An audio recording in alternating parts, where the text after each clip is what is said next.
श्री स्वामी समर्थ. स्वामी महाराज तुमच्या सर्व चांगल्या इच्छा पूर्ण करो ही स्वामींच्या चरणी प्रार्थना करते आणि आजच्या या नवीन व्हिडिओला सुरुवात करते. आजचा हा व्हिडिओ आपल्यासाठी अत्यंत दुर्मिळ, अत्यंत शक्तिशाली आणि वर्षभराचे नशीब बदलवणारा असू शकतो. कारण 2026 मधील पहिलीच अंगारकी चतुर्थी मंगळवारी येत आहे. शास्त्रानुसार अंगारकी चतुर्थी जर मंगळवारी आली आणि ती वर्षातील पहिलीच असेल तर त्या दिवशी केलेले उपाय 10,000 पट फळ जास्त देतात. आजच्या या व्हिडिओमध्ये आपण जाणून घेणार आहोत अंगारकी चतुर्थी म्हणजे नेमकं काय, मंगळवार चतुर्थी याचे रहस्य, या दिवशी काय करावे, काय अजिबात करू नये आणि सर्वात महत्त्वाचं आईने आपल्या मुलांसाठी काय करायचं आहे. हिरव्या मुगाचा अत्यंत प्रभावी उपाय ज्यामुळे मुलांच्या अभ्यासात प्रगती, नोकरीत यश, बुद्धीत वाढ, अडथळे दूर होतील, वाईट ग्रह दोष शांत होतील आणि मुलांचे भविष्य उज्ज्वल होतील. त्यामुळे व्हिडिओ हा शेवटपर्यंत नक्की पहा. चॅनलवरती नवीन असाल तर सबस्क्राईब करा आणि असेच माहितीपूर्ण नवनवीन व्हिडिओ पाहण्यासाठी बेल आयकॉनलाही प्रेस करा, म्हणजे माझ्या सर्व नवीन व्हिडिओचं नोटिफिकेशन तुम्हाला मिळेल आणि तुम्ही एक पण व्हिडिओ मिस करणार नाही. चतुर्थी ही तिथी गणपती बाप्पांची अत्यंत प्रिय तिथी आहे. महिन्यातील प्रत्येक चतुर्थीला गणेश उपासना केली जाते, पण जेव्हा चतुर्थी मंगळवारी येते तेव्हा ती अंगारकी चतुर्थी म्हणून ओळखली जाते. अंगारक म्हणजे कोण, तर अंगारक म्हणजे मंगळ ग्रह. पुराण कथेनुसार मंगळ ग्रह हा गणपती बाप्पांचा परमभक्त होता. त्याने घोर तपश्चर्या केली आणि गणपती बाप्पांनी त्याला वरदान दिलं, जो मंगळवारी माझी चतुर्थी व्रत पूजा करेल त्याचे सर्व कष्ट, अडथळे, शत्रू आणि दोष नष्ट होतील. म्हणून मंगळवार आणि चतुर्थी ह्या अंगारकी चतुर्थी आणि वर्षातील पहिली असेल तर ती महाअंगारकी मानली जाते. वर्षातील सुरुवात, मंगळाचा प्रभाव, गणेश कृपा आणि कर्मफळांचा प्रारंभ. शास्त्र सांगते वर्षाच्या पहिल्या अंगारकी चतुर्थीला जे बीज पेरलं जातं ते संपूर्ण वर्ष फळ देते. म्हणजेच या दिवशी केलेले व्रत, पूजा, दान, उपाय मुलांच्या संपूर्ण वर्षाच्या भविष्य ठरवू शकतात. या दिवशी काय करावे? ब्रह्ममुहूर्तात उठणे. आईने शक्यतो पहाटे 4 ते 5 दरम्यान उठावे. मुलांना उठू शकत नसाल तरी स्वतःसाठी संकल्प जरूर करावा. स्नानानंतर गणपती बाप्पांचे स्मरण करावे. स्वच्छ कपडे परिधान करावे. आज 2026 मधील सालातील पहिलीच अंगारकी चतुर्थी. मी माझ्या मुलांच्या उज्ज्वल भविष्यासाठी उपासना करत आहे अशी प्रार्थना करावी. गणपतीला दुर्वा अर्पण कराव्या. 21 दुर्वा, किमान 5 तरी अर्पण कराव्या. प्रत्येक दुर्वासोबत मुलांचे नाव मनात घ्यावे. उपवास शक्य असल्यास आवर्जून करावा. आईने शक्य असल्यास फलाहार किंवा एक वेळ उपवास करावा. फक्त सात्विक भोजन जर तुम्हाला करणं शक्य असेल, उपवास करणं शक्य नसेल तर सात्विक भोजन जरी केलं तरीही चालेल. उपवास मनापेक्षा भावाचा महत्त्वाचा असतो, हे नेहमी लक्षात ठेवा. या दिवशी नेमकं काय करू नये? राग करू नये, मुलांवर ओरडू नये, अपशब्द वापरू नयेत, खोटं बोलू नये, कोणाचा अपमान करू नये, मांसाहार, मद्य टाळावे, संध्याकाळी झोपून राहू नये, कारण या दिवशी आईचे शब्द आशीर्वाद किंवा शाप बनतात. हिरव्या मुगाचा हा उपाय जर आपण आपल्या मुलांसाठी केला तर मुलांच्या जीवनातील सर्व दुःख, दोष, दारिद्र्य जे आहे तर ते दूर होतात. प्रत्येक आईच्या जीवनामध्ये अशी समस्या असते की आई म्हणते की माझा मुलगा कुठेतरी खूप अभ्यास करतो किंवा मुलगी खूप अभ्यास करत असते, पण त्यांना यश मिळत नाही, पाहिजे तशी त्यांची प्रगती होत नाही. अशा ह्या ज्या काही आपल्या अनेक समस्या असतात किंवा आपल्याला वाटतं की माझ्या मुलाने प्रत्येक क्षेत्रात प्रगती करावी, नोकरीतील त्यांच्या अडचणी, अडथळे जे आहेत तर ते दूर व्हावेत.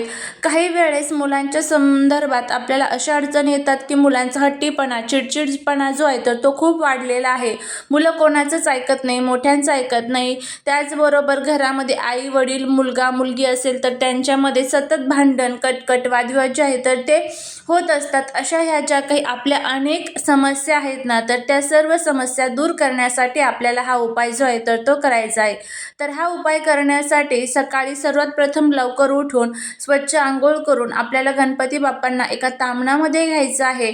त्यानंतर गणपती बाप्पांच्या मूर्तीवरती तुम्हाला गणपती अथर्व शीर्षमचं पठण करत करत 11 वेळेस तुम्हाला अभिषेक करायचा आहे.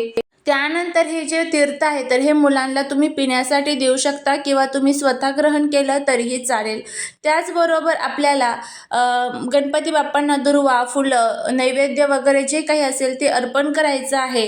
गुळ खोबऱ्याचं नैवेद्य अर्पण करा किंवा काही शक्य नाही तर लाडू जरी ठेवला, साखर जरी ठेवली तरीही गणपती बाप्पा गोड मानून घेतात. त्याचबरोबर गणपती बाप्पांची प्रार्थना करा. आजूबाजूला जर कुठे तुमच्या गणपती बाप्पांचं मंदिर असेल तर मंदिरामध्ये मंदिरामध्ये आवर्जून जाऊन गणपती बाप्पांचं दर्शन घ्या. ह्या ज्या काही आपल्या खूप छोट्या छोट्या गोष्टी असतात ना, तर त्याने सुद्धा गणपती बाप्पा आपल्यावरती खूप प्रसन्न होतात. असा हा प्रभावी उपाय तुम्ही या दिवशी करून बघा आणि बघा तुमच्या मुलांना नक्कीच जे चांगले दिवस आहेत ना तर ते येतील. मुलांच्या लग्नातील ज्या काही अडचणी आहेत ना तर त्या सुद्धा दूर होताना तुम्हाला दिसून येतील. आता हा हिरव्या मुगाचा उपाय कशा पद्धतीने करायचा ते आपण बघूया. आता आपण या व्हिडिओच्या मार्फत सर्वात शक्तिशाली उपायांकडे जाणार आहोत. हा उपाय सोपा आहे, सर्वात स्वस्त आहे, पण परिणाम अत्यंत खूप जास्त प्रमाणामध्ये याचा चांगला आपल्याला मिळणार आहे. मुलांच्या संदर्भात कोणतीही तुम्हाला जर अडचण येत असेल तर ती सर्व अडचण तुम्हाला दूर होताना दिसून येईल. कारण गणपती बाप्पा हे संकटमोचन आहेत, बुद्धीचे देवता आहेत आणि त्याचबरोबर आपल्या मुलांना कोणतेही संकट येऊ नये, कोणतेही विघ्न त्यांच्यापर्यंत येऊ नये यासाठी प्रत्येक काही प्रयत्न करत असते. पण हेच प्रयत्न आपले कुठेतरी निष्फळ होतात, कारण आपल्या कुंडलीतील ग्रह असेल, मुलांच्या कुंडलीतील ग्रह असेल ना तर ते आहेत कुठेतरी कमजोर झालेले असतात. तर हे सर्व कमजोर झालेले ग्रह शांत करण्यासाठी, त्याचबरोबर ज्या काही अडचणी आहेत ना तर त्या सर्व दूर करण्यासाठी आपल्याला हे उपाय करायचे असतात. फक्त उपाय करत असताना मनामध्ये कुठेही किंतु परंतु येऊन देऊ नका, नक्कीच तुम्हाला त्याचा फायदा होईल.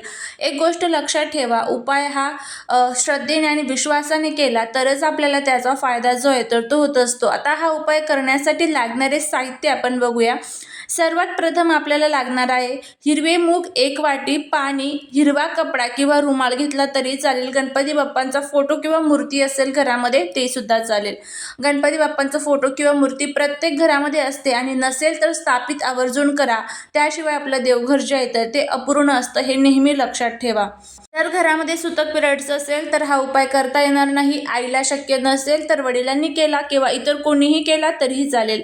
उपाय कसा करायचा आहे तर अंगारकी चतुर्थीच्या दिवशी सकाळी आंघोळ करून गणपती बाप्पासमोर बसायचं आहे आणि त्यानंतर आपल्याला हा उपाय करायचा आहे. सकाळी दिवसभरात तुम्हाला जेव्हा शक्य होईल तेव्हा तुम्ही केला तरीही चालेल.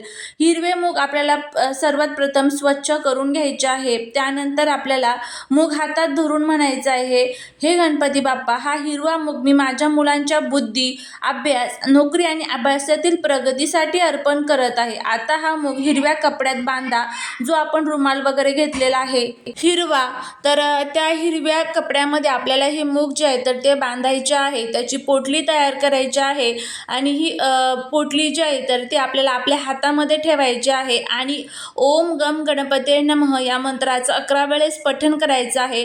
त्यानंतर ही पोटली जी आहे तर ती आपल्या घरातील देवघरात किंवा मुलांच्या अभ्यासाच्या ठिकाणी किंवा स्वयंपाकघरामध्ये सुरक्षित ठेवायची आहे. देवघरामध्ये गणपती बाप्पांची मूर्ती असते तर तिथे ठेवली तरीही चालेल किंवा मुलांच्या अभ्यासाच्या ठिकाणी ठेवली तरीही चालेल किंवा मग तुम्ही स्वयंपाकघरामध्ये, किचनमध्ये जिथे कुठे तुम्हाला व्यवस्थित जागा भेटेल तिथे ठेवली तरीही चालेल. पुढे काय करायचं आता तर 7 दिवसांनी किंवा 11 दिवसांनी हा मूग गाईला किंवा पक्ष्यांना किंवा गरजू व्यक्तीला दान करायचं आहे.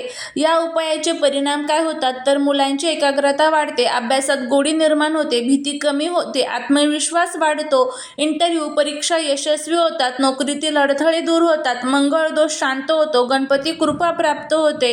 शास्त्र सांगते की आईने केलेली प्रार्थना कधीही व्यर्थ जात नाही. अंगारकी चतुर्थीच्या दिवशी आईने डोळ्यात पाणी आणून मनापासून निस्वार्थ भावनेने मुलांसाठी केलेली पूजा थेट गणपती बाप्पांपर्यंत पोहोचत असते. त्यामुळे हा उपाय आवर्जून करा. जर तुम्हाला हा व्हिडिओ आवडला असेल तर लाईक, शेअर आणि सबस्क्राईब करायला विसरू नका. भेटूया पुढच्या एका छानशा नवीन व्हिडिओत एका नवीन माहितीसोबत. कमेंटमध्ये ओम गम गणपते नमः लिहायला विसरू नका. श्री स्वामी समर्थ.